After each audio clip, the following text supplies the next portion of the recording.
যখন জীবনে কোনো রকমের কোনো সমস্যা চলে আসে, সেই দুঃখের সময়টিকে যদি তুমি আজকে স্মরণ করো আর বলো যে এই দুঃখটা যেন চলে যায়, এই দুঃখ যেন আর বৃহৎ রূপ আর বড় রূপ না নেয়, আর তুমি এটা ভেবে ভগবানকে ডাকতে আরম্ভ করো, ভগবানের কাছে যাও যে প্রভু আমাকে এই বিপত্তির থেকে পার করে দিও।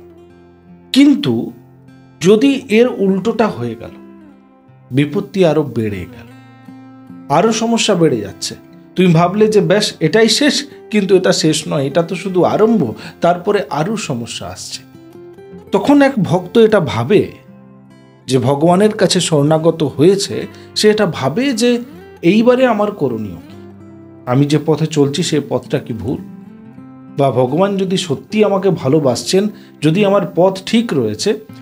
ফার্স্ট অফ অল একটা জিনিস বোঝার এখানে এটা আছে যে মানুষ যে ডিসাইড করে নিয়েছে কি আমি এই পথে চলবো, আমি ভগবানের পথে চলবো, আমি ভগবানের শরণে চলবো, এবার সেই চলার পথে কোনো না কোনো ভুল বোঝামতা হতে পারে, কিন্তু সে ভেবে তো নিয়েছে যে চলবো।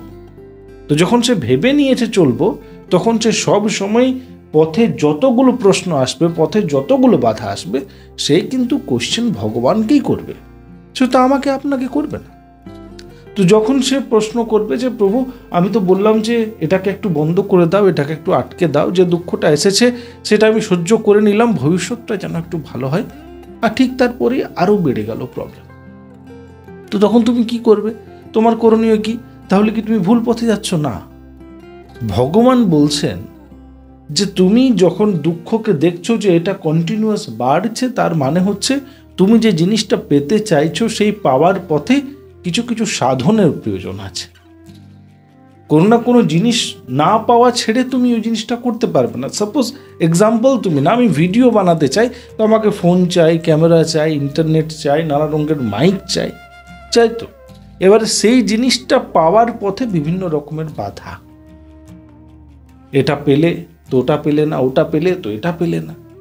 যখন তুমি এত জিনিস পেলে না, তখন তোমার মনে হবে যে ব্যাস তাহলে হয়তো ভগবান আমাকে বলছেন না যে তুমি এটা করো, না এটা বলছেন না, ভগবান বলছেন যে এটা বেশি করে করো, এটা আরো বেশি ভাবে চালাও। তুমি যে জিনিসটা পাচ্ছ না, সেটার জন্য তোমাকে অর্জন করার পথকে বেছে নিতে হবে, সেই সাধনটাকে অর্জন করতে তোমাকে কিছু পরীক্ষা দিয়ে যেতে হবে। তুমি যখন সেটা পেলে, তারপরে সেটা খারাপ হয়ে গেল 2 দিনের পরে, কত এরকম জিনিস আছে 2 দিন 3 দিনের পর খারাপ হয়ে যায়, তো তুমি কি করবে?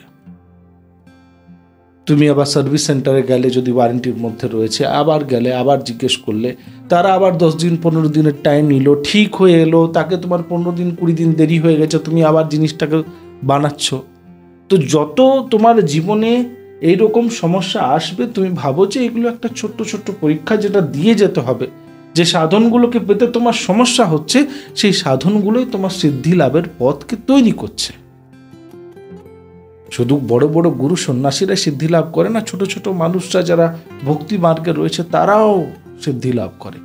তাদের সিদ্ধির যে আভা থাকে সেটা বড় মধুর থাকে।